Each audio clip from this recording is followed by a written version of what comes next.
know why we call them the teens? Is because on Friday we always play the songs for the teens, and you know me, the host, I am also kuna vile niko teen youth.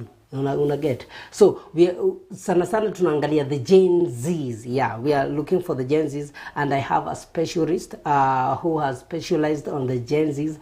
Take time kwa study, amewaangalia vizuri na microscope na binoculars, akajua this is how to handle a Gen Z. I have also realized that there are so many people out there who are having troubles with Gen Zs. Kuna mwingine niliona amepost akasema sitaki Gen Z kwa job yangu mimi. So it's just because hatujajua how to handle these guys na hatujui siri yao wasi. So wherever you're tuning in from, be free or feel free to come to the main page, Blossom Diaspora Media. That's why you will find us. That's why I will be able to read your comment. That's why I recommend you to come and drop your comment right there on Blossom Diaspora Media, and that will be good. That will be cool. If maybe you're watching us from a shared link on maybe on group, yes, it will be so cool for you to also tag Blossom, tag BDM, or tag Samykan GA. I'll be able to see that comment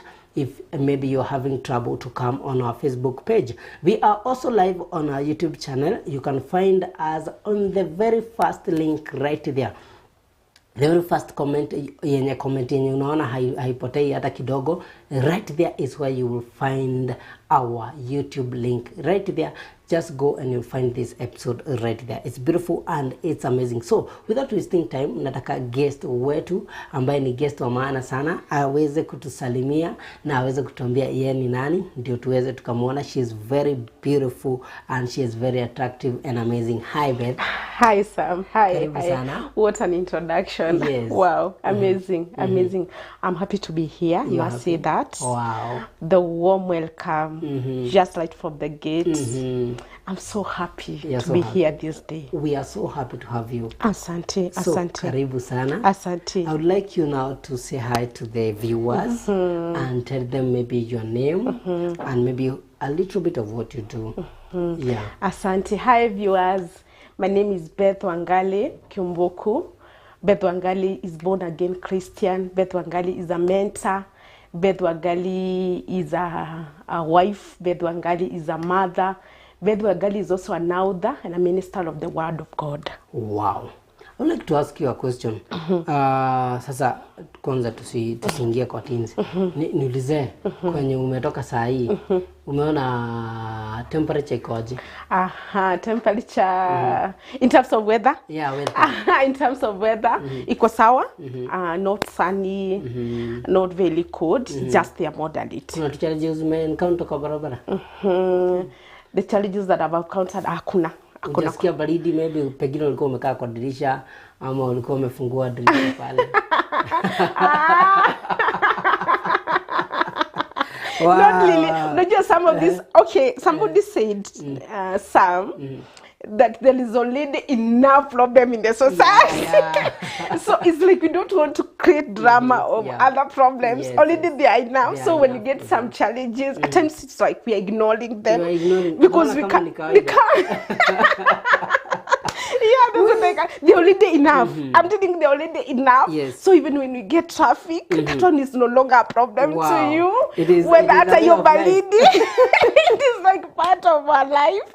Wow. So nowadays we are looking for, they're already enough. You know, they're already enough.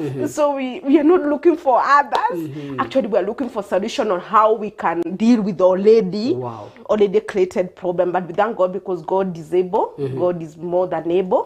And we're trusting upon that above God who is able to deliver us. Wow. Yes. That is so amazing of you. Asante. And ningependa sasa utuambie kidogo tu. Just kidogo, utuguzie tu kidogo. Utuambie who is Beth. And before utuambie who is Beth, nataka kuambia viewer. Wewe unanitazama saa hii, nataka udrop comment yako hapo hivyo na kuja kuicheki after tumesikia who is Beth. Kidogo tu, just who is Beth. A little tu tuonjeshwe, then you give us in details. We'll come back after nimesoma comments za wasi wenye wameingia. Then utatuambia hapo hivyo ndakuja utuambie sasa in details tuingie into deep and into the main thing yenye imetuleta hapa leo to deal na umse anaitwa Gen Z.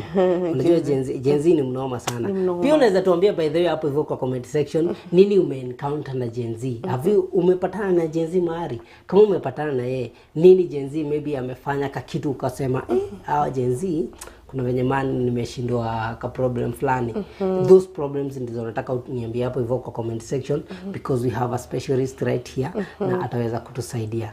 It's beautiful and it's amazing. Tell me who is Beth. Again, as I was doing the introduction and niguruguza kidogo, Beth Wangari is a mentor, a teens mentor. Teenager for that matter. Beth Wangari is also child and adolescent counselor for that matter. Child and adolescent counselor. Kwani teen na adolescent they are different? Teens na unajua these are time of transitions. Yeah, so teens it's a transition stage. So there is a transition that is happening. So there is adolescence is happening. I cannot know. Mimi nafikiria teens na adolescents is the same. It's not the same because when we're talking it's a transition, we're in a kind of transitions. Nasikia tukisoma science, sitaki kwenda sana sababu najua walimu wa science wanatusikiza. There's a ilikuwa inaitwaje? Metamorphosis. Pupa something ilikuwa inakuja lava. I don't know ilikuwa inaitwa metamorphose. Yes, so something is happening. So child and adolescents there is a transition that is happening there. Yeah. Wow. That is amazing. Tumeona ni children and an adolescent mentor. Counselor. Yeah. Counselor. Yeah. Different ya counselor na mentor ni nini? Unajua mentor, a counselor counsels. Unajua a counselor counsel, a mentor guides. Let me ask you one question. Before nisome comments yako, let me ask you one question. Ndio tujue difference ya hizi vitu. Kuna hii, kuna nakupea ka story, then uniambie hiyo ni nini. Kuna historia ya mtoi fulani Gen Z fulani alikuwa ameleta ngori kwa wazazi wake akakausha kichwa sijui akaanza kufanya mavitu zingine then kuna kitu ilikuwa inamsumbua ndio ilikuwa inafanya afanye hizo vitu then the parents were not able to crack the code and ndio huyo mzee awaambie niaje this is what I'm going through and this is what is happening so they looked for a specialist mwenye ni teens mentor I don't know whether ni teens mentor ama ni counselor akamwambia niaje kujadili na umse na umse kukaa naye 30 minutes alikuwa shamfungukia kila kitu akamwambia this is everything from A to Z. What is that? Is that counseling or mentoring? It can be counseling, it can also be mentorship. But remember, everybody can be any person with a passion or have something to deliver can become a mentor. But remember, a counselor is a professional person. Are you getting? Yeah. When talking of a counselor, that's a profession. Yeah. But anybody don't have to be a class to become a mother. You don't have to go to any class to become a mother. You don't need a class to become a mother. No, you don't need to.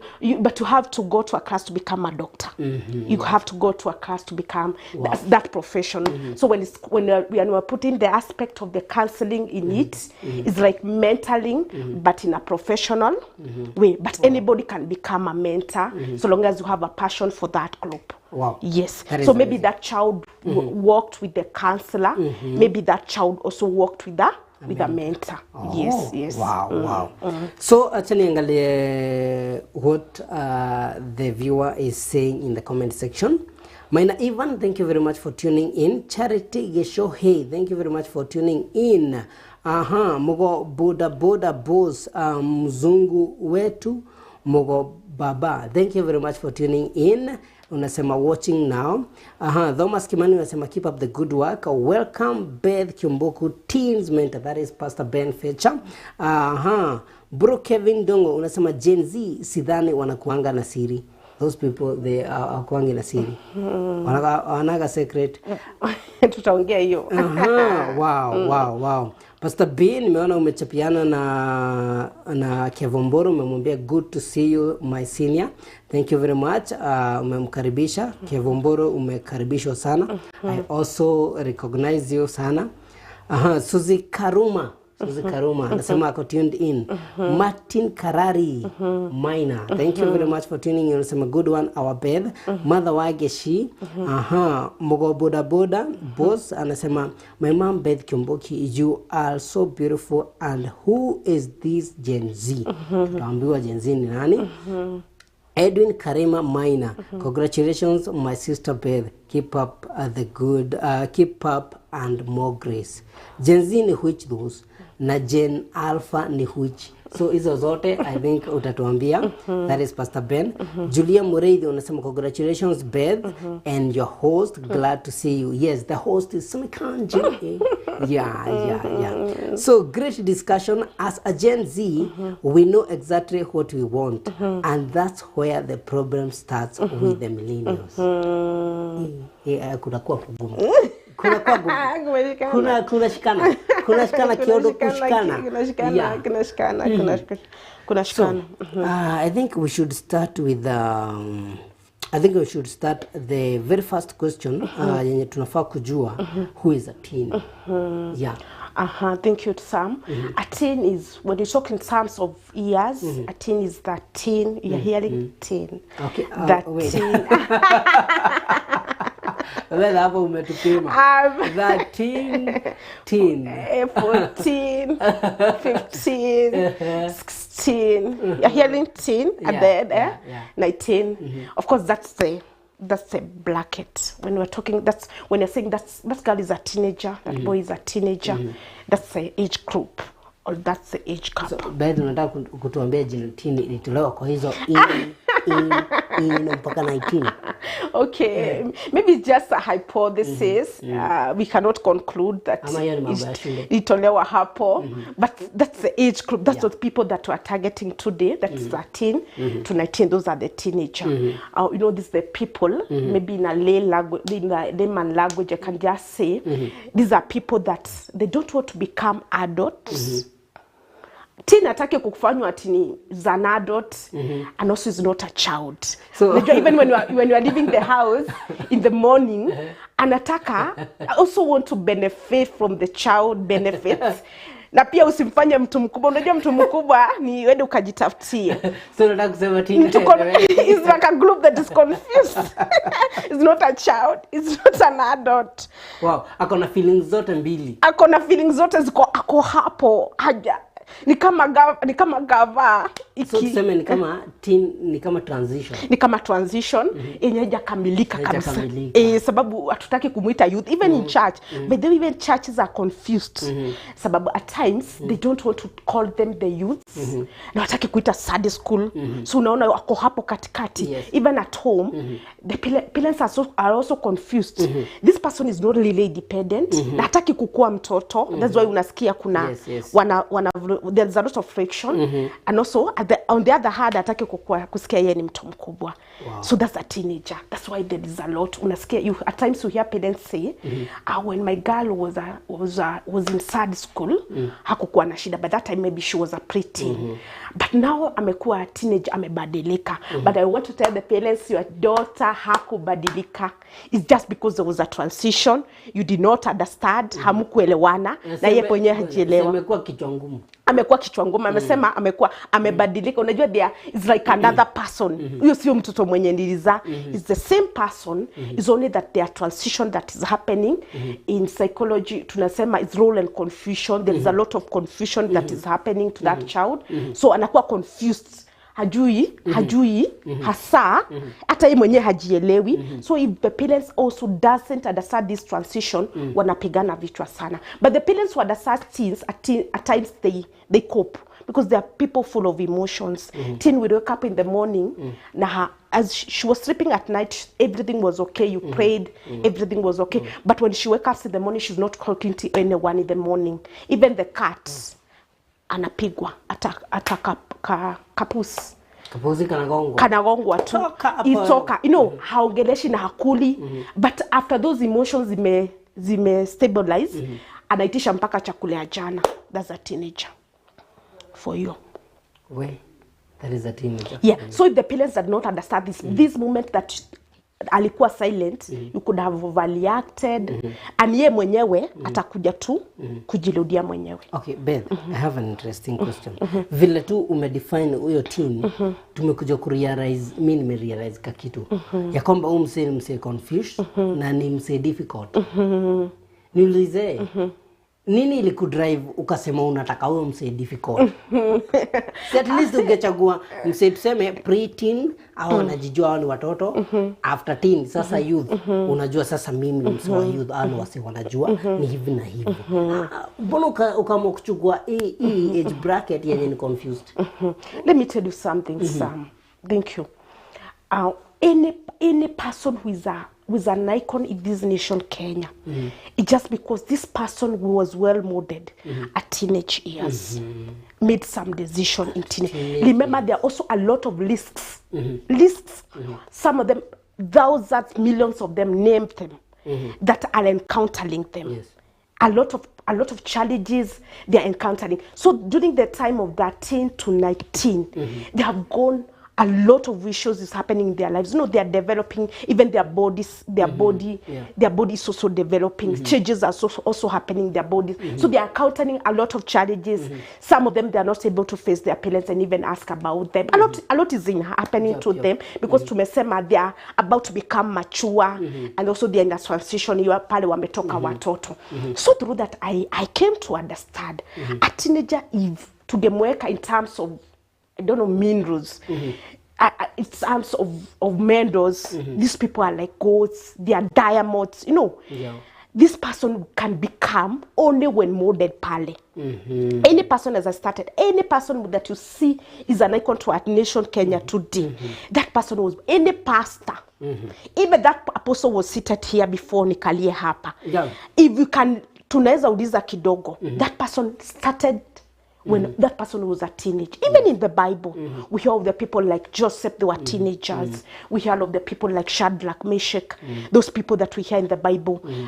Theologians say they were teenagers. By the way, Pastor Ben alianza kupreach akiwa class 6. Absolutely. Yeah, alikuwa anaitwa pastor. You see, if that gift was not well taken care of, today we could not be talking of the Pastor Ben. With the content, you know, the man of content. Atungekuwa tunaongea kuhusu Pastor B with the content. So what it is, teenage years, if well taken care of, even in church, if not well taken care of, they are going to get lost. Remember, there's not vacuum in life. These people are not taken care of, maybe in a light way. The long way is going to become. So that's why niliona we are losing a generation. We are losing a generation.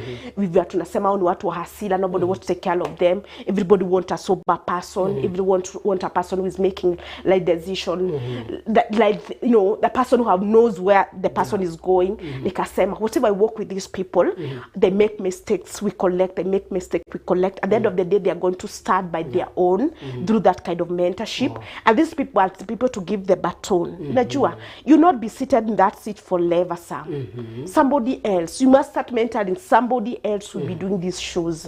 As a Pastor Ben is not going to be doing the blood of life forever. To me, that's mentorship. There is that person, and that the people that we can well mentor is this 13 to 19. These are the people to give the baton. Yes. So the drive that really made me, it is a fertile ladder. I'm telling you, having a team that were mentoring, live about people, as was asking, why not children, why not women, why not other groups, why not adult youth? And to me, the best group to mentor, the fertile ladder to mentor, the fertile ground to mentor, they are teens group. Yes. If you can teach a teen to pray, if you can work with a teen to pray, they'll pray. I remember one time I was training some teens to pray, and I called them for a prayer and fasting somewhere, and I just want to measure them, and see whether. And not only kuomba, pray and fast. Pray and fasting. And they mean it. I'm telling you, they mean it. How did you guys crack that? They don't know, not only know how to dance.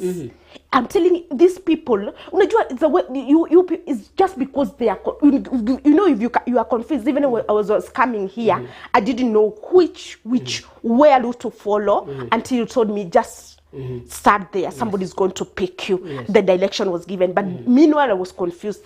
Huyo mtu atatokea hii side. Wewe sasa ikifika ni direction ulikuwa teen. Yeah, nikikuwa ni direction, but when somebody came, picked me, that one, I knew where I was going. So these people are confused. And when they get somebody to kuambia, hii mambo inakuanga. Hii mambo inakuanga. And you encourage them, you support them, those people are going to listen to you. What is the problem with these guys? The problem with these guys is, like, as I said, there is a lot of transition that is happening. So the surrounding people are not understanding them. How do we approach them? Like, tutafanya aje? How do we get to this? Unajua wewe Beth, wewe specialist your design. So tukikuletea teen hapa mwenye ametushinda, utajua how to go about it. But sasa hauwezi kuwa kila place because these people are so many. Tuko nao kwa South Africa, tuko nao Maju, tuko nao Seattle, tuko nao everywhere.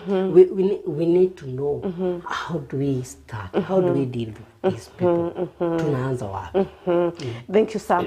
The first thing I think what you should do is just befriend them. A teen cannot open to you if you are so harsh or you are so stranger to them. But unajua sasa mimi kama mwanaume, the father of the house. The father of the house now is speaking. Father, yes, this is the father speaking. Father speaking. You know, I'm a lion. Lazima I have to roar around. Si ati mimi nakuja hapa kukubefriend. No, nikiingie lazima nipige nduru hapo hivyo, kwanza nyi watu mstuke. Unaona? Mwingie chini ya kiti. Alafu sasa nikuje niwatoe sasa. Yeah, you recognize the presence. The presence of the daddy. The presence of daddy. That method is gone. That method cannot work in in today's teen. So, unataka mimi ni feel lesser of not lesser. Actually, the best way is to just befriend them, let them become your friends. Not really friends, because at times our friend is not able to counsel, to rebuke, but you just become approachable. Let me use the word approachable. I ignore the word friends. And before you go now that way, there is something that have captured me. Umesema hiyo design ya kukuja nikiwa Simba, that is long gone. Ilikuwa tumika kitambo. So na wewe mbona umeamua ku specialize na this 21st century godly teen? Does that mean that maybe wakitambo maybe they were a bit different and these ones are 21st century? Kuna kakitu they need a special attendant. Actually, teens is as old as the Old Testament. Teen. Unajua some people may think at the 21st century ndio tu tumekuwa na teens. No. Teens wamekuwa. Actually, the things that they are doing today, going for bash, going for sleepovers, you know, just joining together. Even if you can ask a grandmother in the village, they used to have such. Yes. Yeah, in Kikuyu we call them Dumo and something. They used to go for those ones. It's only that the technology is changing for you. If you call them, you're going to do the DJ. You're going to go in that direction. So there's no teenager of 21st century and the teenager of another century. No. What it is, the teenager is as old. It's the Old Testament, if I can say that. Because even in the Bible, we're talking of Joseph, we're talking of Shadrach, we're talking of even Esther. Esther seemed to be a young girl in the Bible. Probably she was, the theologian can throw me light. Probably she was a teenager. So through that, we see Timothy, you know, Paul is writing to Timothy and he's telling him, and the things that you have had means these are a young leader, young societal leader, or a young religion leader, and Paul is mentoring Timothy. So let's just assume also Timothy was also a teenager. So it's not like today's you're to experience this might be a teenager. It's only that every time, even the government, there are challenges that were in the other government. And they are not in this government, and things will come changing. But government at the end of it is is the same. It's the same. It is the same, So but same, challenges are just changing. Also, like the 21st century godly teen, kuna the 21st century teen, kuna hizo challenges zenye encounter and you have decided to handle them. Yes, yes. You see, for instance, not that, let's talk of the issue that came just the other day of LGBTQ and something. Yeah. Of course, it was there even in the old times, but see now it's exposed. So it's a major challenge to us. Wow. At Kitambo, if a pastor could stand on the pulpit and start talking of lesbians and gays, you could look funny. Yeah. But today it's no longer in secret. It's on our eyes, we can see. You know, when we could talk of today, I see that teens are they're doing sex texting. When you see them on phones, they're doing sex and they're not hiding, you know. Wanaenda mpaka live TikTok. Yes, wanaenda live mpaka TikTok, you know. So challenges are just changing, but not new teens, not a new grouping for me in 21st century kind of teens. Hizi vitu zimekuwa ni vile saa hizi zimekuwa exposed. Yes, the challenges are keeping on changing and becoming on eyes. Another day I was just talking with another boy that's supposed to be joining university, and I was telling him that sex is available everywhere. If you go to TikTok, you find people are not hiding these things. When you go to even along the road, you know, even the manner our culture of dressing, you know, how teens are dressing. So these are just challenges that are coming. Kitambo, it was hard to see somebody like walk the stomach out. Amefunika tu hapa. You know, hata haijafunikwa. All the you know, some of the dressings are back at home, you know. Where? Yes. You know, Kitambo it could look funny walk, but today it's like society hata imekubali, you know, these are young person. So strategies are keeping on changing and changing. So we must also alarm ourselves and also arm ourselves well that we can cope with the challenges that are facing us. Wow. And also look for the new strategies on how we can address, because at the end of the day, consequences of sin have not changed. You know. Wow. Yes, it has not changed. Sasa nataka ukanyangia hapo kidogo, niangalie venye mtazamaji anasema hapa hivi, because if there is a question so that we can slide with it. True. So Pastor Ben Fetch anasema wow, well explained, cute confusing, hayuko ndani na hayuko nje. Hataki kuwa hapa na hataki kuwa hapa pengine. Mimi nataka tu ukaa hapo lukewarm. Jaba ya wetekio, thank you very much watching from Karen. Karibu sana Jaba ya wetekio, and thank you very much for tuning in. If you have a question, make sure that you drop it right there in the comment section. Sonny Daka, thank you very much. Na najua wewe kwanza ni one of the Gen Zs. You can ask a question about the Gen Zs. So, tunaendelea. Congratulations my sister Beth, keep up and more grace. Keep dropping the comments, keep bringing them right in the comment section, and I'll be checking some others. Pia tuko live kwa Beth Kiumbuku Teens Mentor. Make sure that you drop also your comment right there. Tuko live hapo hivyo, so nitaenda pia kukucheki hapo hivyo na mambo itakuwa salama sana. So let's come back to our session. There is a question umetuambia how to approach them. Sasa hapo tunajua tuko sorted how to deal with teens. And what is making it so difficult? What do you think, like, the parents sana wanasema these age ya saa hii imekuwa difficult sana? Mbona wanasema hivyo na kitambo maybe time yetu hatukuwa wasewa difficult? Why would they say something like that? Okay, I don't know whether you remember, some of us even doesn't remember when the transition of the teenage years was coming. Yes. At this time I can say the technology it has exposed our children so much.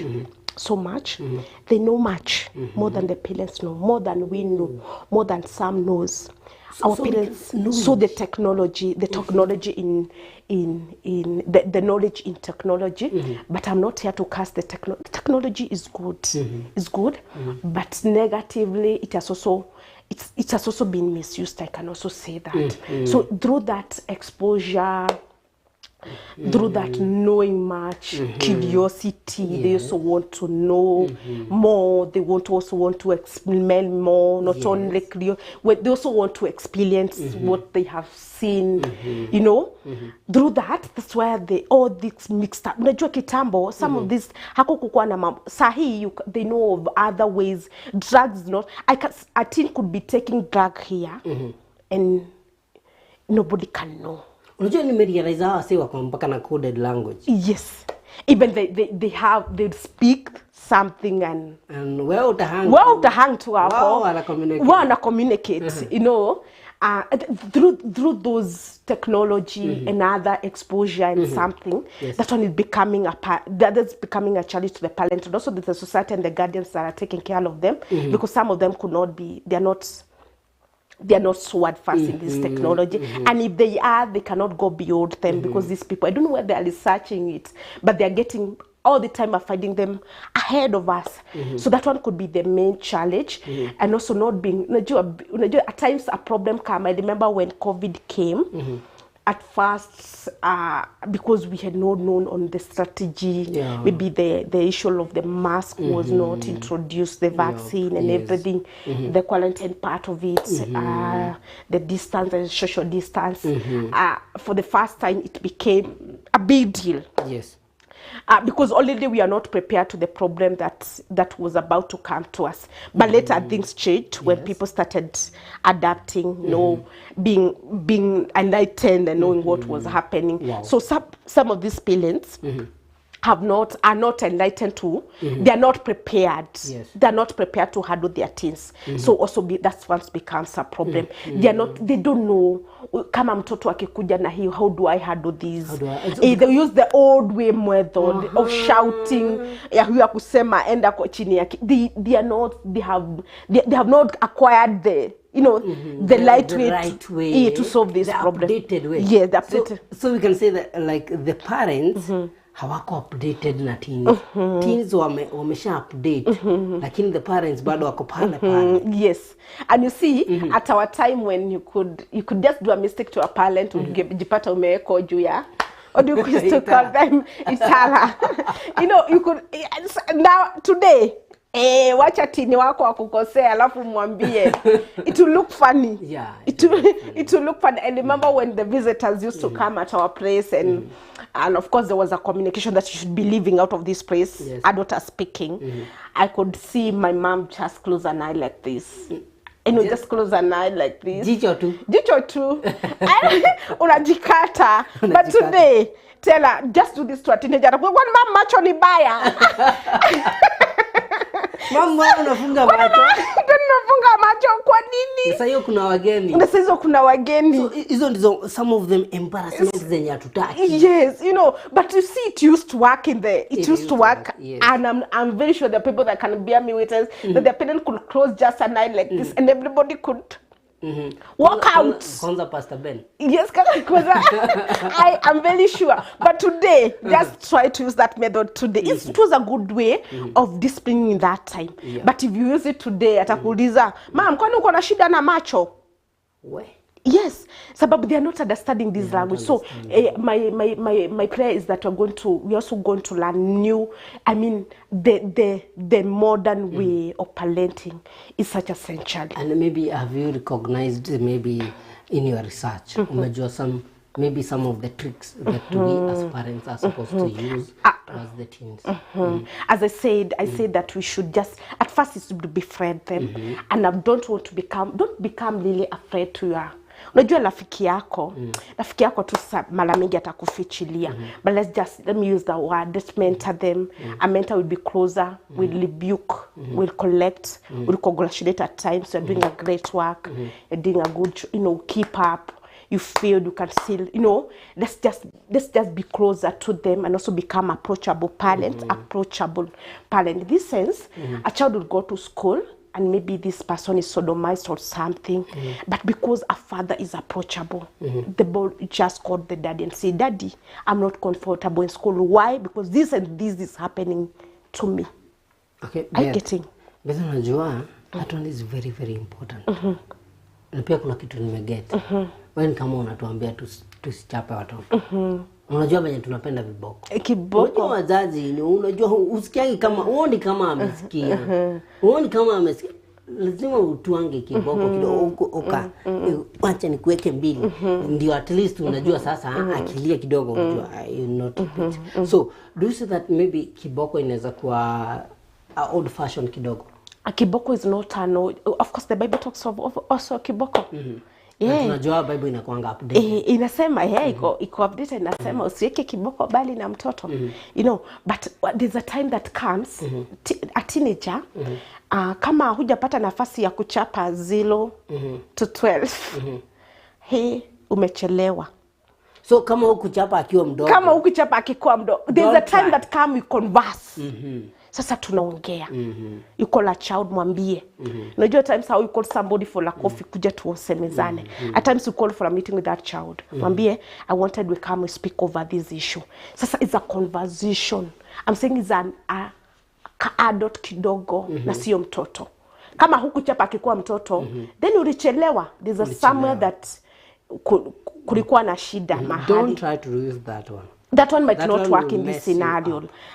For the parents that knows kuchapa ndio inafanya kazi, but there come to a time a teenager can hear.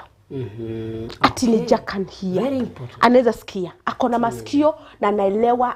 I'm not saying that the small one doesn't have, but this one of course they are understanding what we're saying. So you can just sit down with the child and mwambie hapa na hapa sikwenda vizuri. Even when we're going for these academic clinics when you go to school, mwalimu tu akage na kiboko. But when you go to primary, maybe in the at our time tungeona mwalimu anasema wewe umeanguka kwa kutaka kwako, they could beat us. But when you come to high school, I see them negotiating with them. Where went wrong? Which resource did I not provide? Where do you think that I should put my input? We converse. So let's also parents know that not only kiboko inaweza fanya kazi, hata hiyo kiboko ya mdomo inaweza fanya kazi. We can sit down, negotiate with the, speak with the child. Tukue na invite. That huyo mtoto atasikianga mama ananisikizanga.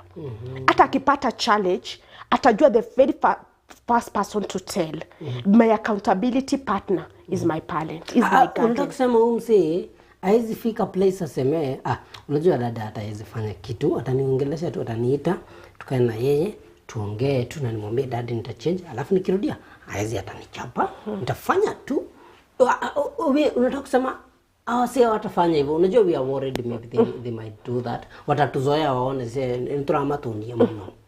Wacha nikwambie, hakuna kitu mzuri kama when the child knows that the parents trust him. When the child know that my mother is expecting something, my guardian is expecting something from me, and they just up the game. At times when I'm leaving the house, and at times I give some loan and I say you are the manager of this house. Unawapea cheo. Nikapatia kiti na kwambia wewe ndio manager, wewe ndio uta keep order. Through that, even if they wanted to throw everything on the floor, just because I promoted someone in Patiam to chill, and I'm accountable. When my mom comes back, she's going to be accountable of what I've been doing. I found them, they must discipline well. At times even I tell the older one, you're going to take care of your sister. Nimempatia kazi. And because they feel, mom, trust me. Mom, trust me. And she, all the time, atashida akiangalia ako wapi, anachezea wapi. Because he knows in the evening, he's going to be accountable. Mtoto wake akiumia, my mom left me as accountable partner to my baby sister. Unajua kuna vitu ninalan. Unajua kitambo zitu tulikuwa tunaambiwa, "No, sina mwana." Yeah, tell them like that. Watachoma. So it's a old school method. So wenye unawaambia wafanye ndivyo watafanya. Sasa huyu sasa hiyo yezi fanya hiyo ilikuwa inaitwa kwa Kiswahili kukanusha something. Kukanusha. That one cannot work. Today tell them you are the master. You are the master. I've left you in the house where you are master. Make sure that nobody don't let anyone in. Yaani unaita mpaka mtoto master. Unamwambia ndio master wa huku leo, ni mimi nimeenda, you are the master. Don't let anyone in.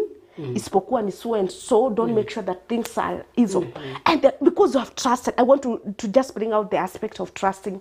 If you show them that you are trusting them, you are believing in them, you know, you are respecting them because they also want to feel respected. You are respecting their views. You are respecting. When you are the master, you're also going to give some views. You know, even tell them that you are going to determine today. You are going to determine what you are going to eat at supper, and you have given them the opportunity. You see, they feel mom values my views. Mom values, you know, that way. So I want to bring just a close of we must be approachable. Tusikue huko ati sisi we are the bosses of our homes. Kama unajua vitu unatuambia hapa unafaa sisi wale tunafeel kama tunakuwa so soft.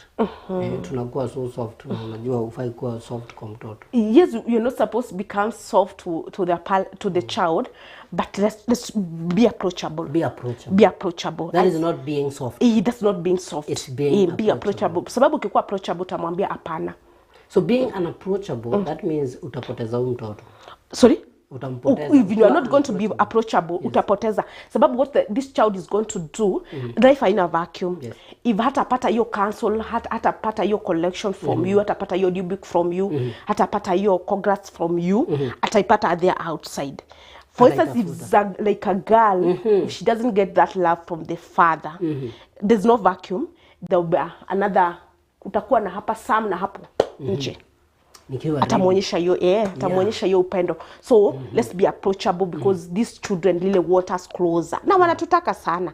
But when we set ourselves apart sana, they also run away from us. Wow. Yes. Let me check on some comments right here. And tulikuwa tumesoma Solomon Kamau, thank you very much. Jaba, we take you from Karen. We value your presence right here. Joy, you are a busy man. Busy citizen, you know. A busy citizen. Ameamua kuset apart time. Juyetu. Thank you very much, Mr. Solomon. Pastor Ben Fetcher anasema, how do you help them to overcome that moment of dilemma? There is one question. Unaweza koma hapo. Jackie Thoita anasema profound. Anachukua notes. She's taking notes. Pastor Ben Fetcher anasema, how do you help them balance technology, faith, education, relationships, sexuality without falling off balance? Falling off balance. Off, I think imeingia. Off balance. Off balance. Yes, off like wametoka nje ya balance. So Pastor Ben anasema, the recent trending issue of the young men who beat up an elderly policeman, what would cause that? Because that guy, and I feel, is still is a Gen Z, that man. Where do you draw the line between mentorship and parenting? May God give you more wisdom for this generation. That is Magi Dego. Pastor Ben narudi anasema, I think we were brought up and raised by watu walikuwa na umaumau. Alikuwa ametoka tu pale kwa ajue kwenye ataenda nyumbani kwa vita. Pastor Ben ajue kwenye ataenda. Ajue kwenye atauma. Okay. Unajua watu walikuwa na maumau. Maumau. Okay. Utajua kwenye ataenda. Utafinyiwa jicho hivi. Nilisikia. Nilikuire. I heard you. Wow. So we first tackle the first question. How do you help them? Because tunaona pia time yetu imesonga. How do you help them to overcome that moment of dilemma? Tumerealize wasi ni wasi confused kiplani. Just to walk with them. We walk with them. And you know, you cannot get lost if you don't know where you are going. Yes. Somebody quoted that and said that you cannot get lost if you don't know where you are going. So showing them the way. Wait, you cannot get lost if you don't know where you're going. Any road can take you there. For instance, if I didn't know where you are, where Blossom Diaspora Media is, if I didn't know, I didn't have a clue of where it is, hata ningeenda Kalen kwa jaba yawe tekio, hata ningeenda Muthaiga. Ungekuwa umepotea. Hata singekuwa nimepotea. I don't know where I'm going. Oh. Yes. You cannot get lost because any road can take you there. You just say that I'm lost. Unajua ukienda town unasema, I'm lost. Sababu umeona niko I'm on my way to Thika. Yes. Na mimi nilikuwa nataka kwenda wapi?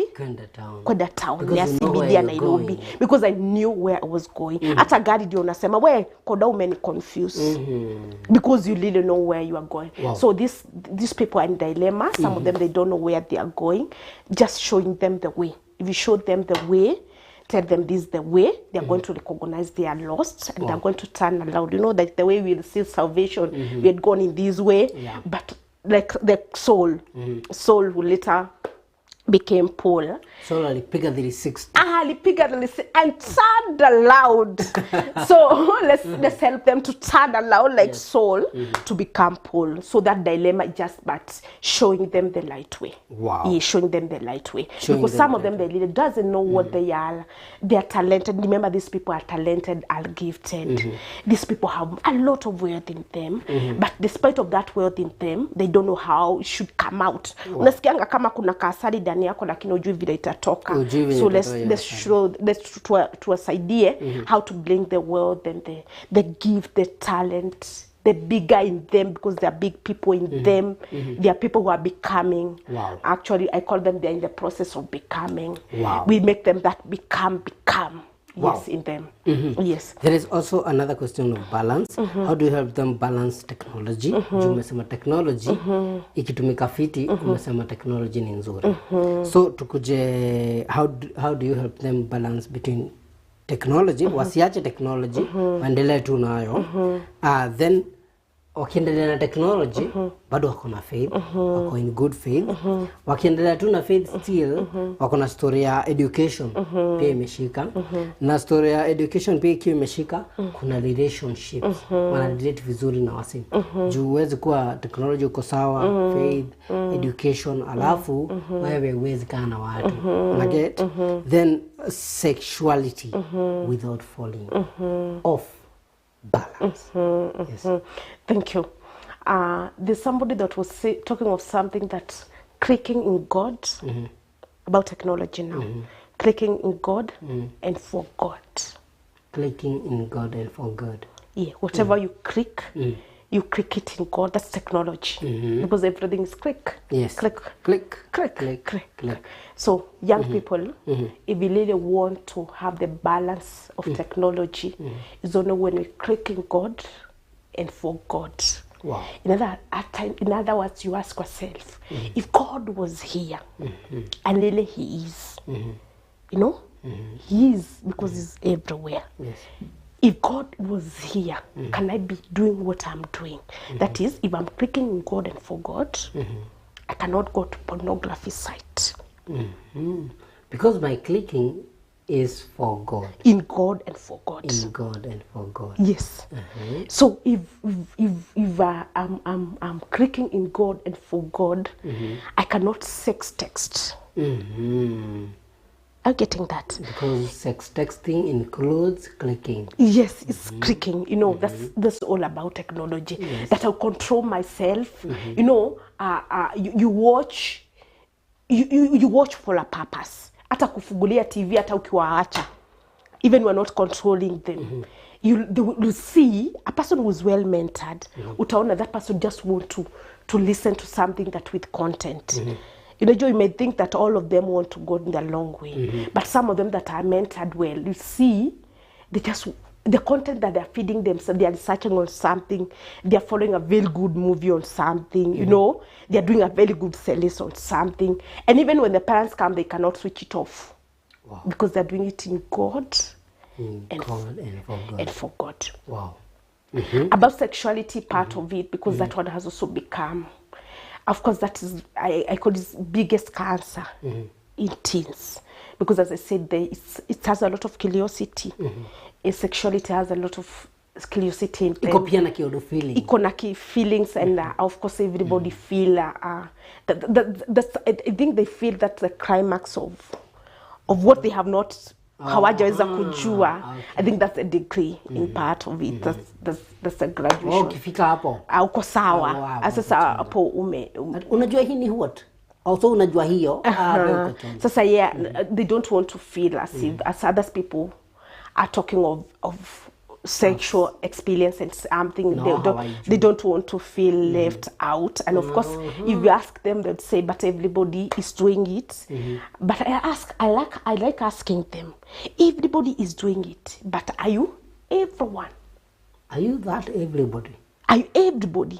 Are you that everybody? Yes. What about the word of God? What's the word of God saying about it? You know, there is this baby, I think it's a kindergarten song that I found it very funny. At times I did not appreciate it, but I have come to appreciate it. Munisamehe walimu ambao wanafundisha, because at first I did not understand where they could teach such a content song to our children when they are talking that these are my private parts. I don't know, they are talking of the body, of course, the head, the shoulders and everything, and then the other part of it. That one was not done at our times. The issue of sexual was not haikuongelewa wakati wetu. It was so that's one was never talk about. You don't go that direction. Hiyo ni mambo ya watu wakubwa. Do not. Hiyo ni mbaya. Ni mbaya. Ni imeoza. Yes.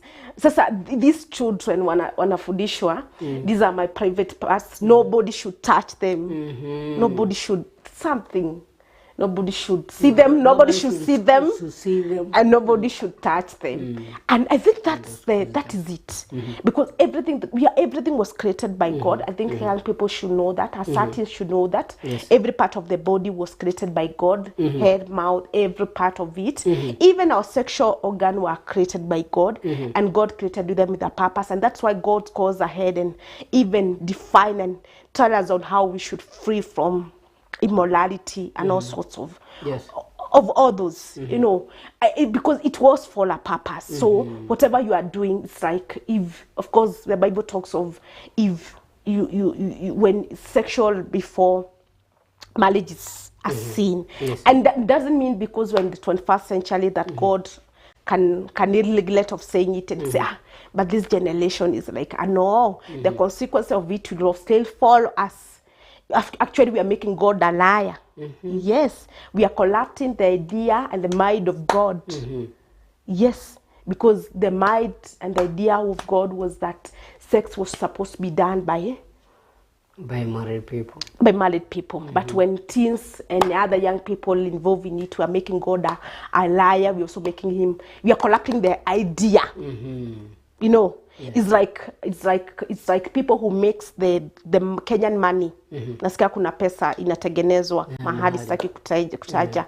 It's fake money that are made somewhere. Actually, that's what we are doing to God. We are corrupting the idea, the mind of God. Wow. Yes, because that was not the mind of God. I think this message should be to them. At times, some parents feel that they are into it and they cannot come out to it, but that's not the case. It's only that they have not understood the culture. They haven't understood the word of God in them. We Christians don't take time to train the word of God. For other religion, they'll go to Madalasa. They're going to be taught the content of the word of God, and they know the commandment. They know their culture, even our culture of dressing. Makiu, at times we rebuke some of them are the way they are dressing, even coming to church at times. Huwezi penda. Huwezi. You know, they'll little crop tops. They'll come with crop tops here. But before you rebuke them, crop tops ni juzi na crop. Sijui, I don't know whether they... You told this a beneficiary. Beneficiary fanyanga research. Kama kuna bado. Tuko jenzia right. Kama kuna bado, anaweza do research hiyo. You know, just sometimes we even rebuke them on the manner that they are dressing, but remember we haven't even taught them on their culture. So about rebuking, are we supposed to rebuke them? No, there's a time to rebuke. Unajua? There's time for everything. Anataka kukam church. Amejileta church. Yeah, amejileta church na amekuja na crop top. So like unafaa wewe usiwaingia kwa madhabahu hivyo hapa. Ni kwa don't never even think of that. Just tag her or him. Tag her or him. Mtoe tu kwa secret. Au mwambie nataka kukuona after this. Never take them back. Let me tell you something. We are going to ignore them. We are going to rebuke them and tell them to go back home. But they're not going to go back home. Because they are going to go somewhere else. You see? Because somewhere else they are going to be accommodated. Crabs are waiting for them. They're outside. They are waiting. Actually, they are prepared for them. Go see their stage.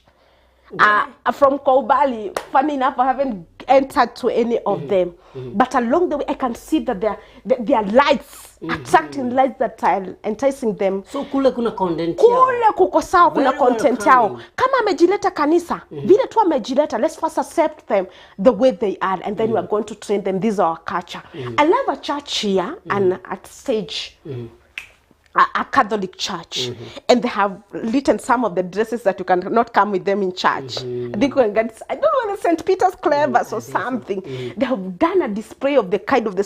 They have said, "Go kama hizi azikuji kanisa later." I don't know how they have done it, but they have done a very good something. And I was saying, it's only this father that is supposed to say usikuje kwa hii kanisa, because I may take some time. I may chola miniskirt. Amechola tubo cuts. Anasema hii haikuji kanisa hii. Of course, I may explain. Some of them even doesn't know it's a sin. They are doing it for fun. Just some of them will see them come dressed in such a way and they think they're seducing anyone. Even they don't have such a mind in them. Some of them are so innocent. Yes. Fashion, it's good to them. They also want to feel good. They want to feel them. Yeah, some of them will just... So also, let's teach them. Let's train them. Let's work with them. Let's tell them this is how we dress. One time I had a girl that I could say her dressing bad, and it could really, at times I could feel irritated. But one time we met with her and I told her, even this dress of yours can be a bit longer. Tukidogo inaweza kaa poa sana. Kwanza ukikuja church. Kwa hivyo haifai kukuja church hivi. And I was astonished on how she responded. I thought that she's going to be arrogant because all her years I've seen her dressed like that. Badly, I'm telling you, badly. But I'm telling you that girl, how she comes to church. Unaweza penda. So ali-adapt polepole. Hata hakujua. And she was, these people have God. I'm telling you, teenagers have God. I started a point saying they do pray and fast. And hakuna prayer mzuri kama yenye inaobwa na teen. Wow. They have God in them. At times we just ignore the God in them because they have laggets. They are dressing funny. They are doing their hairstyle also funny. So kusema uko na ragged si ati ni kumaanisha ama umedunga crop top si kumaanisha ati hauna God. Imagine God is using them. God is using them. Because when we did not go God, we did not know God in all judges and he ignored. They even doesn't know. We are judging them, and yet God who created them is not judging them. Wow. We have become, we were judging them. No, these people, these children are into hell. No, and but God who created them, abado anawatumia. In fact, wanaombea watu na wanapona. I'm telling you. I want a crop top. Yeah. Hey, because we haven't taught them. Hatujawafundisha, and they don't know. Some of them, maybe they could be ignorant. They've been told by their parents. Wamekataa kusikiliza is okay. But some of them, and many of them, especially from the Christian family, they've all been taught. Wow. Now, Beth, nataka to wind up. Nataka to wind up. Nataka tukuje kwa hii book. Sijui kama tumetaka swali zote za Pastor Ben, but naona Pastor Ben ana request for part 2, 3, 4 and 5. Wow. Part 2, 3, 4 and 5. So, to plan how every Thursday you'll be coming here, and you'll be now tackling the teens, because to me realize there is so much we need to know about the teens. And there is more. We can hatuwezi maliza na episode moja. In fact, maybe itakuwa so long. So I want you now to let me see what he's saying, what the people are saying. Daniel Kamau wanasema following and learning a lot. Thank you very much. We should have Beth Kiumbuku Teens Mentor again and again and again. Mesema about part 1, part 2, part 3, 4 and 5. Catherine Kyojori anasema wow, nice. They are saying we left church, not God. That is so sad. That is Pastor Ben. Okay, so umetuambia wako na God. Wako na God. So, and they are saying we left church, not God. So, ni kumaanisha wakati when they came to church, when we chased them away, we chased them, but we didn't teach them. We, you know, and also God, they still love this God. Are getting? Yes, sisi tuliwafukuza kwenye we don't want to associated with them. Wow. They seem like sinners, you know. But bado wanapenda huyo Mungu. Wow, that is amazing. Pastor Ben amesema wow, keywords teach, train and walk with them. Pole tu. That is good. That's good. We keep on. Pole tu. Unaendelea teach the culture. Wow, that is so amazing. Sasa nataka tuingie Karis, thank you very much for coming. Nataka uniambie. Bona like it's ni kama question nilikuwa nimekuuliza, but nataka niulize in a different way. Kitabu naona umeconcentrate sana na teens, and I know as you said pia una lead women. I know you as a women leader, and also umesema you mentor or you counsel children and pre-teens. But mbona ukaamua sana mimi nataka kumeja na teens? Juu nikiangalia hadi Facebook yako unajiteka Beth Kiumbuku teens mentor. But it's not the only thing that you can do. And it's not the only thing that you are doing, by the way, as we speak. You are a leader somewhere, leading some women. You have the kids. But umeamua teens, it's so dear to me. I want it so much. So mbono ukaamua hiyo design, like hadi ukaandika book, na by the way you can tell us a little about the book, the 21st century Latin. Thank you, Sam. As you say, I am is it called Jack of all?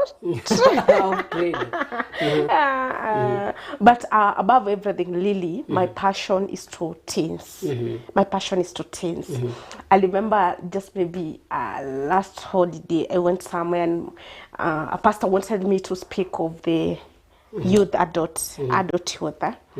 And I really had to struggle on which kind of the content should I give should I give this young, old youth about to get married, job seeking and something.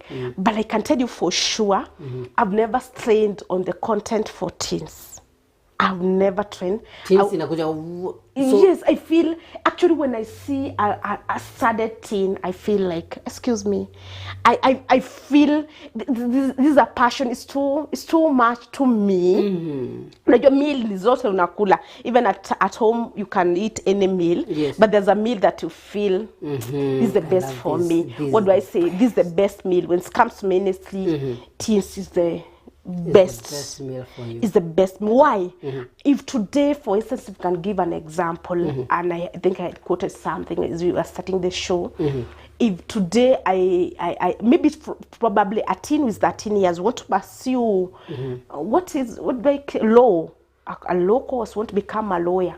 Na mimi nifikirie, most likely for me finishing and him finishing, mine is chini sana.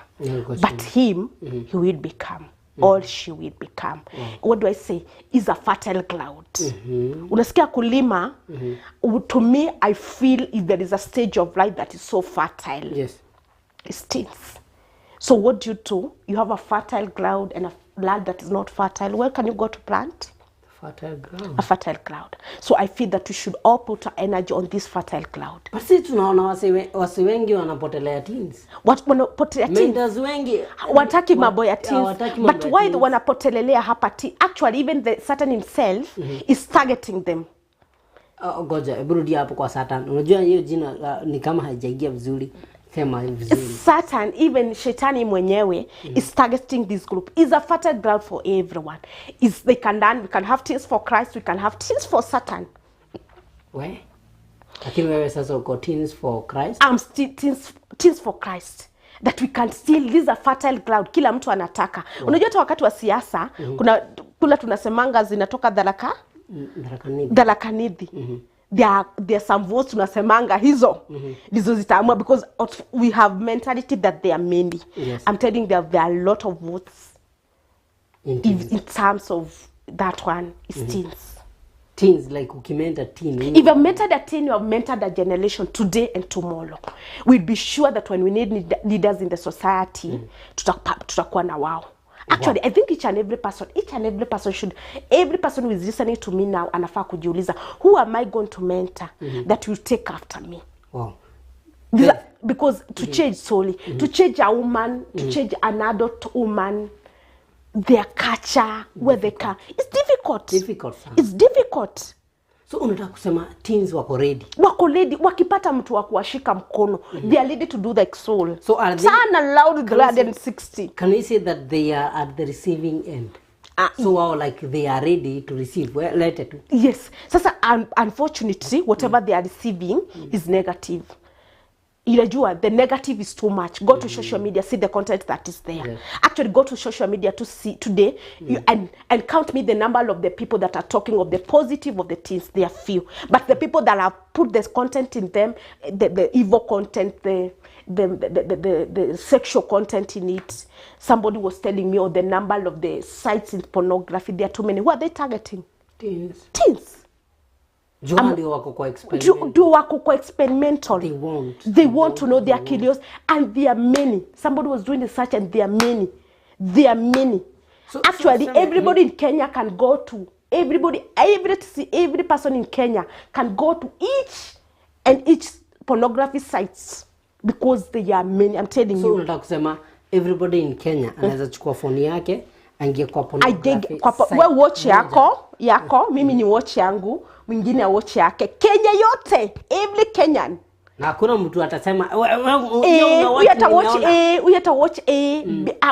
A, B, C. We ata watch pornography site 1, site 2, and millions of them. There are millions of them. Wow.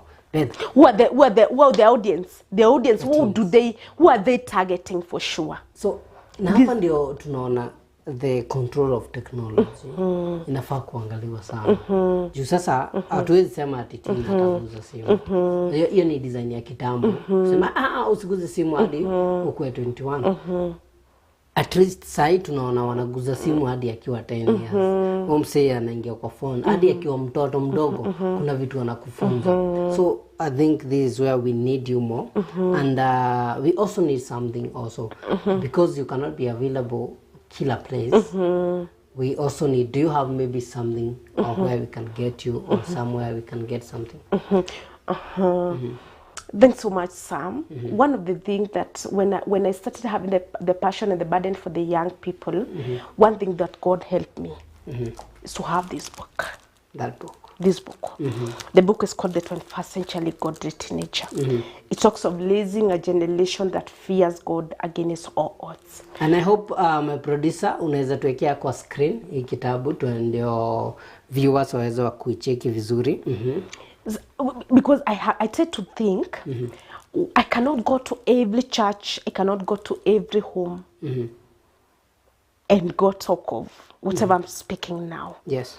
But through my writing, I've said, even if I don't go, at least I have sent a small message through my writing. So, hii small. This is just a small content ni wako nayo. This is just a small mind. I've shared with my, of course, the audience in the book are teens. You know, this is just like a small content. Yes. that I've shared. You know, thank you, my producer. Ameyekelea hapo hivyo. Yeah, we can see it hapo hivyo. It is nice. So the 21st century, I thought God, when I was just asking God, unajua a singer would sing a song. I love singers so much because singers are going to sing a song and they're not only going to minister here, even abroad. Okay, upload to YouTube, you become a blessing to your family, people from your, you know.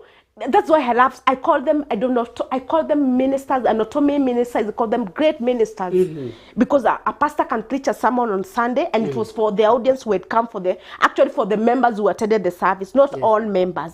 But imagine a singer sings a song, drop it in YouTube, and then everybody, whoever goes and clicks there. Wow. So that's the method that I use. I also say, let me do a book. That's, and also I can open a parent mind, a minister mind, a teens mind, another teens mentor mind, a person who is handling and a guardian mind. Of course, they can know some of the challenges that these people are facing. The other challenge that we have also, we are not ready. We have not equipped ourselves well to handle these things. Ndio vita inatu. That's why we tunajipata, we have been overcome by the battle that's ahead of us. You know, kama tumejipanga, if we have put our house in order, we can be in a position to do how we are going to deal with these people. But remember, we are also not equipped. So the 21st century is about to sort us. It's about to sort us. Yes, it's going to sort us because we're going to see some of the challenges that our teens are facing in this 21st century. And through that, the drug abuse, drug and drug substances, the pornography, the sexual impurity that's happening, you know, the lack of focus in even the academics, you know, a lack of character, you know. It's some of the topics that maybe somebody never thought that they should know to their children. They're in this book. They're in this book? Yes. Wow. Yes. That is amazing. So why this book? Why the 21st century?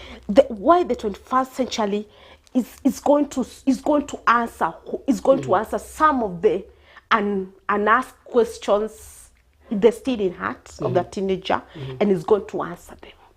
Wow. Why should a parent take it? Why should a parent take it? Yes. Okay. Should it be read by a parent or a teen? It's a must read book for a parent. It's a must. A must for a parent. It's a must read for a parent. So ujanja yote ya ku-approach teens iko hapa. Iko hapa. It's also a must read for every minister of the word.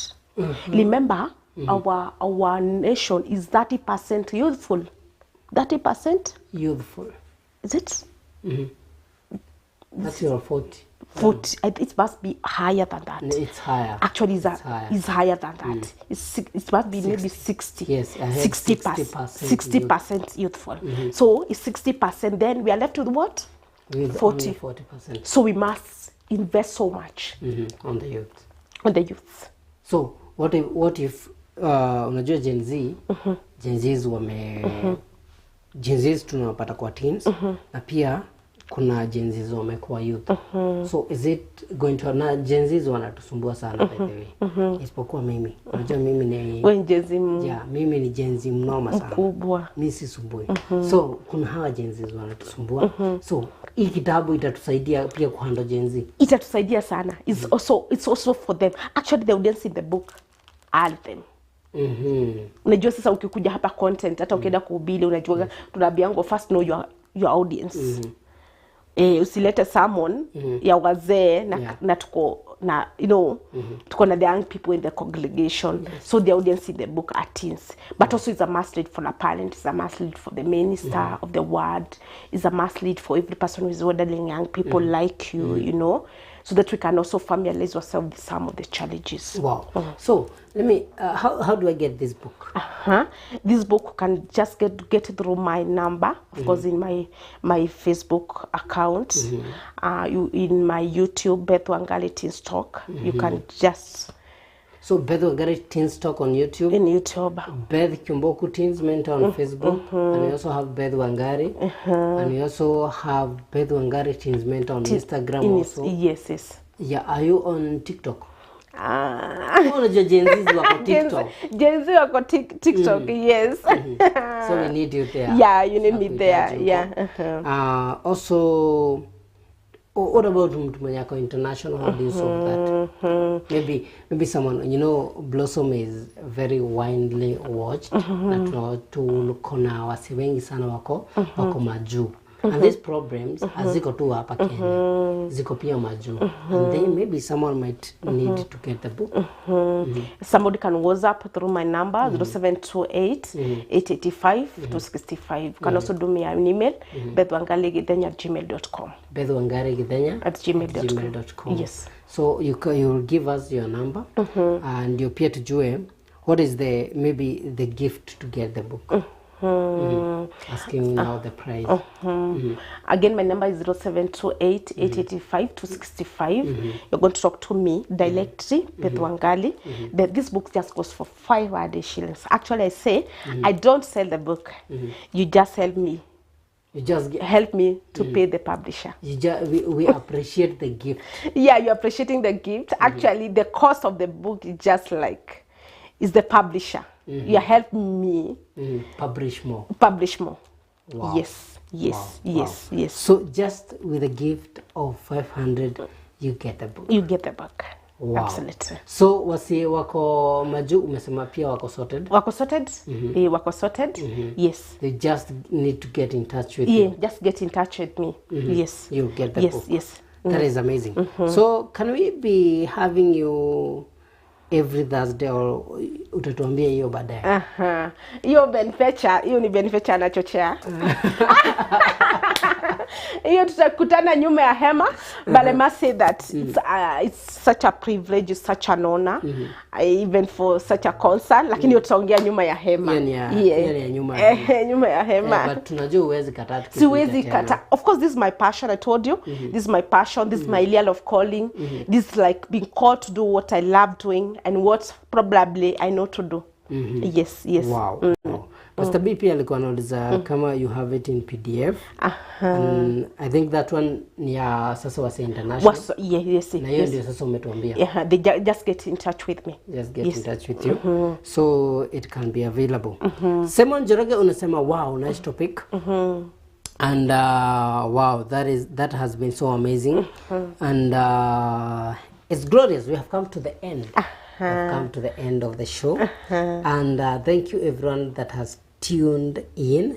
Kihongo JM nimekuona pale hivyo kwa Samykan GA page. Nimekuona hapo hivyo unasema, let me see what he is saying.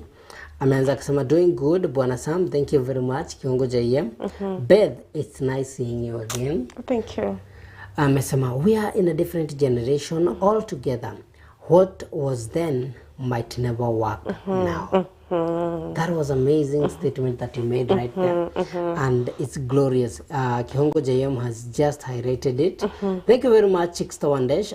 She's watching us from Saudi Arabia, I think. Awesome. Yeah, so British, thank you very much. Chiksta Wandesh, nimesema Fred Teshi. Sarantina Jones, thank you very much. Nyaberi Biden, Danvers, John Gedua, Freddy Teshi, thank you very much, all of you for tuning in. Let me also recognize some other people.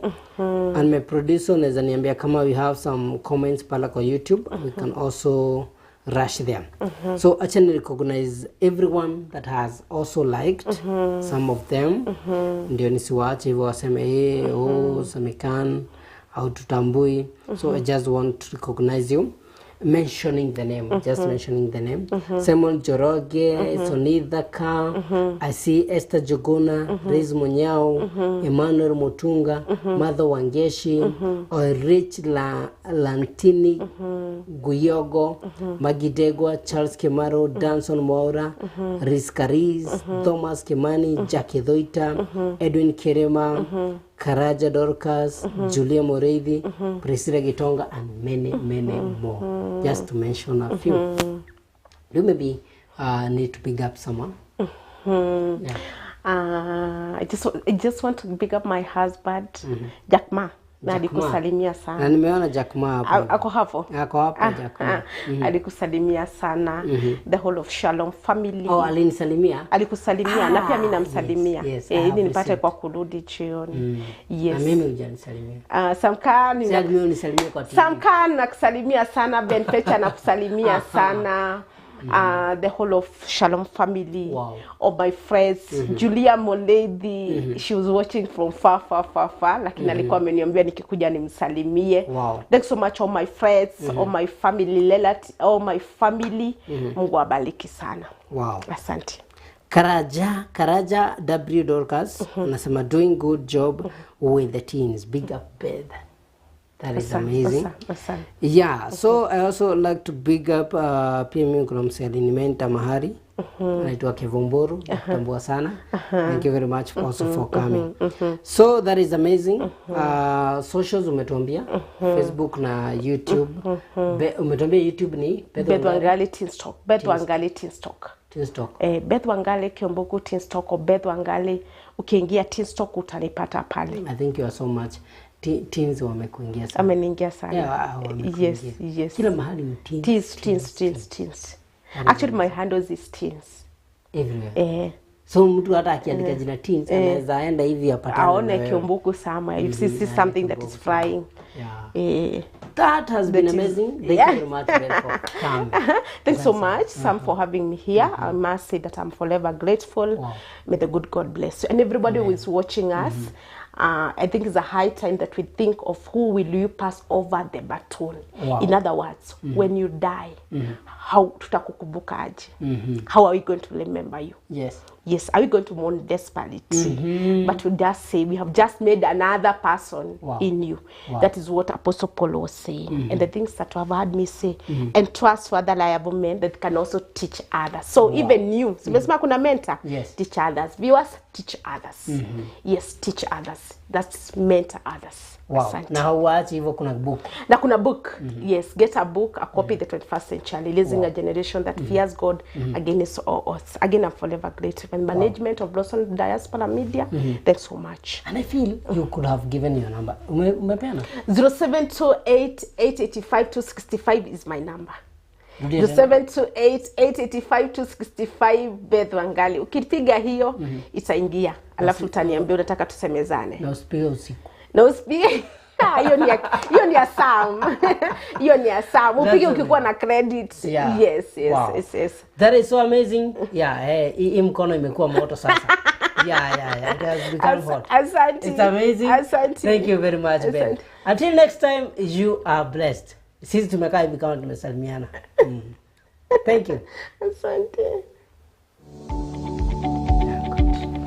Blossom Diaspora Media, testifying to the good news of God's grace.